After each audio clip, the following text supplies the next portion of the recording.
wanted to do is we wanted to maximize the potential of the Glock slimline pistols. We wanted to design the most efficient action that we could with absolutely no compromise to safety whatsoever. And we wanted to also create something that was very user-friendly, very easy to install. And we wanted to do all this and all the aforementioned and exceeding our customers' expectations. And that's exactly what we do.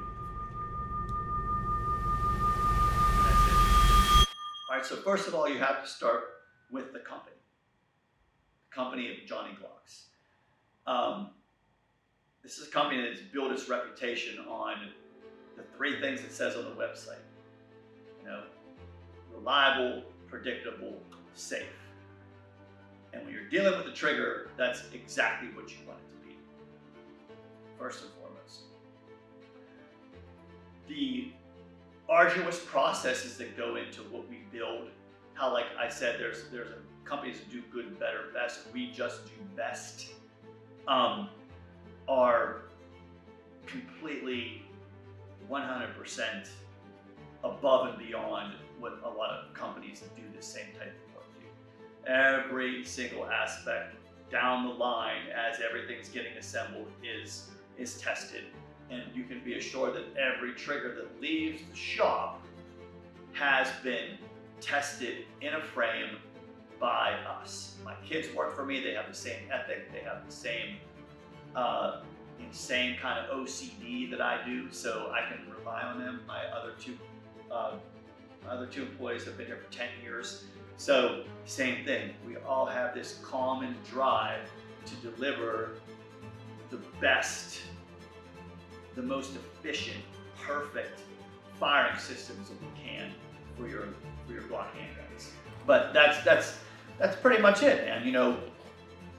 You're dealing with a company that has a stellar reputation, that is known for building excellent triggers, and that carries over to this next product, which is the 4311.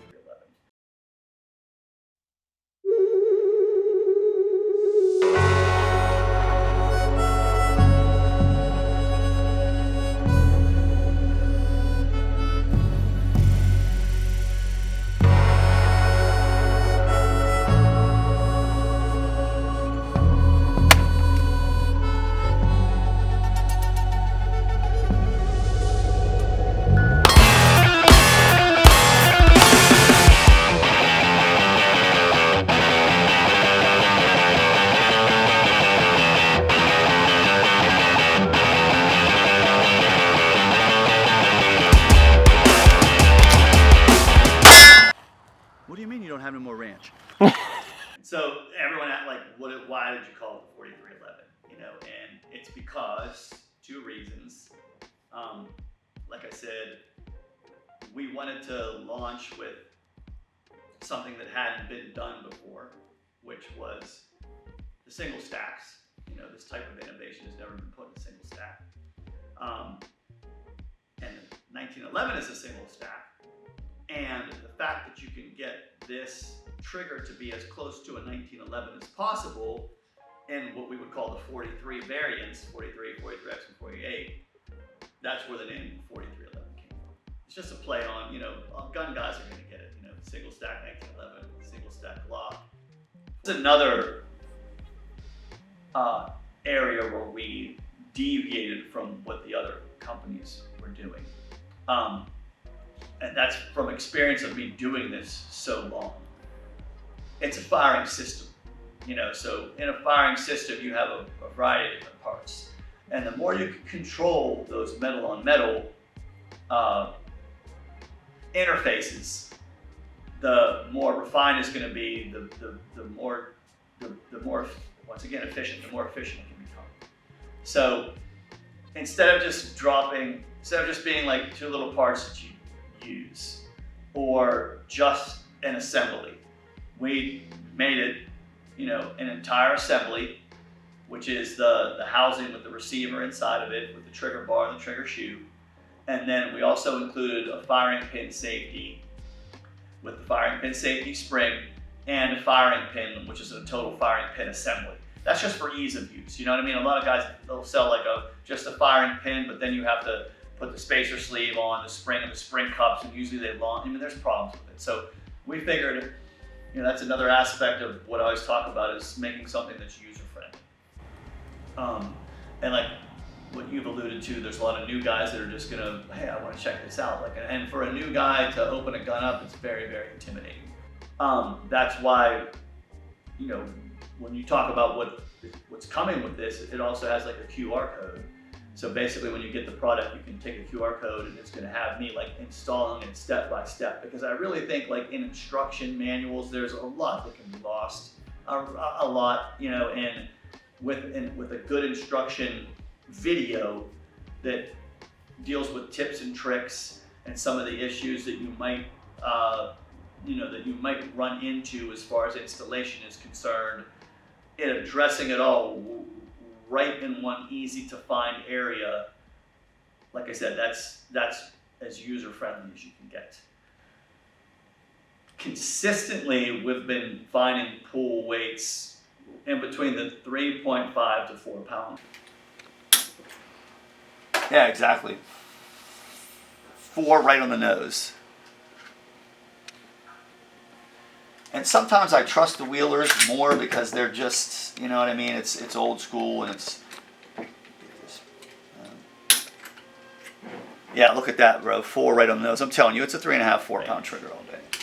And then once the spring sets, which is the return spring, it kind of stays closer to 3.5. It does feel a little bit lighter. You know, I know we're gonna get some people saying, hey, it feels really light. And that's the reason why when we developed it, we put a good amount of slack in the beginning. So basically that slack right there, and we talked about pre-travel, it doesn't matter. That's kind of an insurance program. That's kind of an assurance policy that you're not gonna go blowing through it. And 3.84. Our name is involved with this, so we're not going to let something fly that isn't 100%. Yeah. And so that was the aspect for safety. So once again, you break that down. So once we got the safety right, then I start working on the functionality and the preciseness and the efficiency. And so once we started dialing that in more and more and more, then that's when.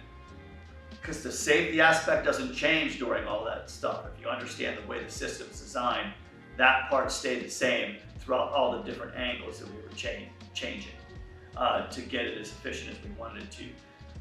But when we did find that, you know, where we wanted to be, then we started with 10,000 round torture tests. And 10,000 rounds loaded 15 magazines at a time is a ton of rounds. I don't think people really have the mental picture of 10,000 rounds and how long it takes to shoot that. And also the fact that, because we wanted to run it so hard, and so we had to have a cooler of ice there to, once we pushed it past the point that it was a problem for the actual gun itself, because, you know, no one's really going to do that. But we had to keep the test a certain way. You know, we would ice it and get it back to where it could function again. But it was like just back at it. And then after we would do those and it survived those, then we would just keep running them. You know, keep other tests, just other kind of like one of the better, we had people that were running them that were friends of ours to tell us like, hey, this, that, and the other thing we needed to, and we would take that intel. But you know, it's crazy because once, like I said, our thing was to get it done the first time. So once we got it refined to where we wanted it, then it was it. You know, it was what it was. And then we did a really cool event called CanCon. And when you suppress it, like the 48's not supposed to be suppressed, but not designed to be suppressed. But you know, we got these cans on there And and this is the gun, this is not the trigger. We could maybe get 25 shots out of each gun before the suppressor had to be cleaned. So it wasn't but with that, the gun was getting so mucked up. Like it was literally, it was dirtier with like 3,000 to 4,000 rounds suppressed than it was with 10,000. And in those conditions, we just let it go. We did not clean the guns. We had to keep cleaning the piston boosters, and getting that clean and re-lubing it and getting it back up. But getting the suppressors back up, we didn't touch the guns once. And I mean, they were, and I've seen a lot of dirty guns, man. I mean, these guns were like, I was like, whoa. It was like a black Elvis velvet painting in there. It was so, yeah, man, it was very, very, very cool that trigger was able to handle that kind of carbon buildup and just kept, it was like the little engine that could. So, and we did not have one singular hiccup, like not one singular hiccup from the trigger. And then we have it out, like I said, to other influencers and operators, and the feedback we've been getting has just been, yeah, like this is, and again, and a Recoil picked it up too. So that was the main thing. When I told them this is when we were at CanCon, I said, hey, look, this is the safest aftermarket Glock trigger. And David Merle was like, well, I've gotten every aftermarket trigger to discharge, every single one, negligently discharged. And I'm like, not this one. And it was almost like a good challenge, you know what I mean? Like I could see it in his eyes. He's like, yeah, we'll see, Johnny. Get this thing to discharge. And one discharge, and one of the most brutal tests you can do with the Glock is a mallet test. It's almost not fair. You know what I mean? Like you have a 10-pound mallet and you have that gun placed perfectly, and you're just like smack.